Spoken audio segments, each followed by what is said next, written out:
ప్రయత్నం అంటే ఆ విగ్రహం చూడగానే నాకు వెంటనే ఆలోచన వచ్చింది ఏంటంటే దీన్ని కీలుగుంటే అంటారు. కీలుగుంటే అంటే వీరగలులైనటువంటి వీరుల జ్ఞాపకం మీద వేసేటువంటి విగ్రహ శిలలన్నింటినీ కూడా వీరగలులు అంటారు. అవి దాదాపుగా 30 నుంచి 40 రకాలు దేశమంతటా ఉంటాయి. క్రీస్తు పూర్వం నుంచి కూడా వీరగల ఈ ఒక ఏంటంటే ఆచారం సంప్రదాయం. ఇక్కడికి వచ్చేసరికి అలా చూడగానే ఇంతవరకు కూడా రుద్రమాదేవి శిల్పాలని చాలా మంది పెట్టినారు. ఏఎస్ఐ అధికారి కూడా పెట్టినాడు, బాబు గారు అని పెట్టినాడు. వీరగలను పట్టుకొని రుద్రమాదేవి శిల్పం. ఏ ఒక్క శిల్పం కూడా కాకతీయ ఆహారం అంటే వాళ్ళు వేసిన డ్రెస్ ఇవన్నీ లేవు. అటువంటిప్పుడు గుర్తించడం కష్టం.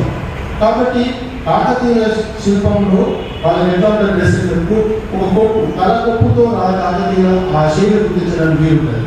జారుడు వేసేటువంటి పద్ధతి ఆ పద్ధతి అట్లనే ఆ గుర్రం ఎక్కిన తీరు, గుర్రం ముంగాలు ఎక్కిన తీరు, ఆమె పట్టుకున్న పట్టాకత్తి, ఆమెకు గుర్రం వెంట కాళ్ళ కింద బాగా పట్టుకున్నటువంటి వారు ఆమె అంగరక్షకుడు బొల్లి.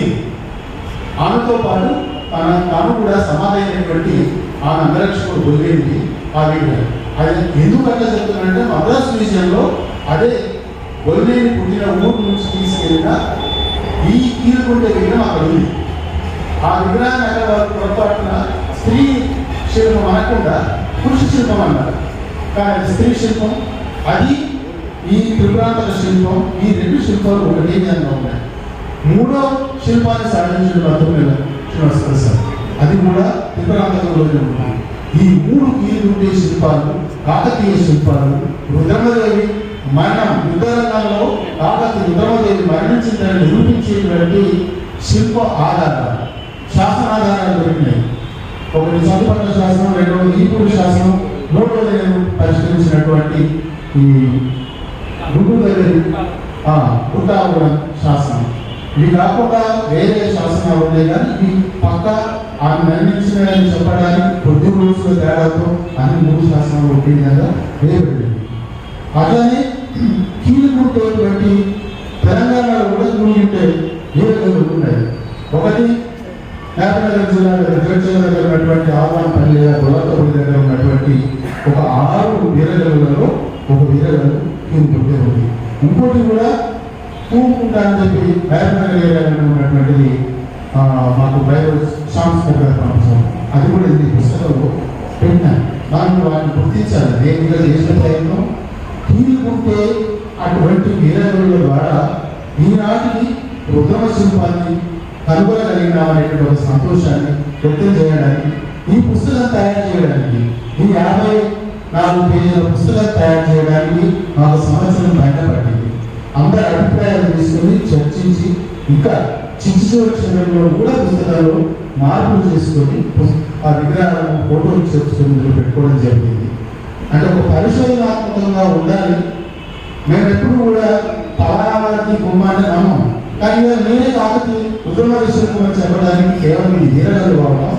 ఇంకోటి ఏంటంటే 80 ఏళ్ళ రుద్రమదేవి విగ్రహం ఇంత వయసులో ఉన్నట్టుగా రాదు. అంటే ఎప్పుడైనా విగ్రహాలు చెప్పేటప్పుడు శిల్పుడు గుర్తుపెట్టుకున్నది ఎప్పుడైనా ప్రౌఢ వయస్సును దాటకుండా శిల్పాన్ని, స్త్రీ శిల్పాన్ని కూడా ముసలి రూపొందించారు. అదొక సంప్రదాయం.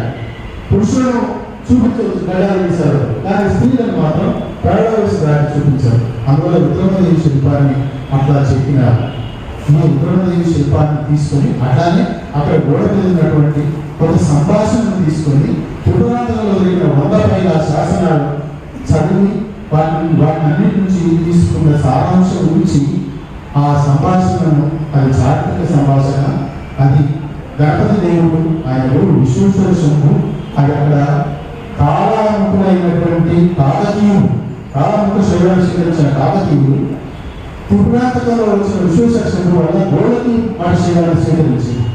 ఇది మార్పు, శైవంలో వచ్చిన మార్పు. అతిశైవం నుంచి మాకు సాధారణ శైవం వరకు వచ్చిన పరిణామాన్ని సూచించేటువంటి ఆ శిల్పం చారిత్రకంగా చాలా ఉంటుంది. ఇప్పుడు మాకు తెలుసుకున్నది త్రిపురాంతక దేవాలయాన్ని కూడా ఉండి మళ్ళీ కడుతున్నారట.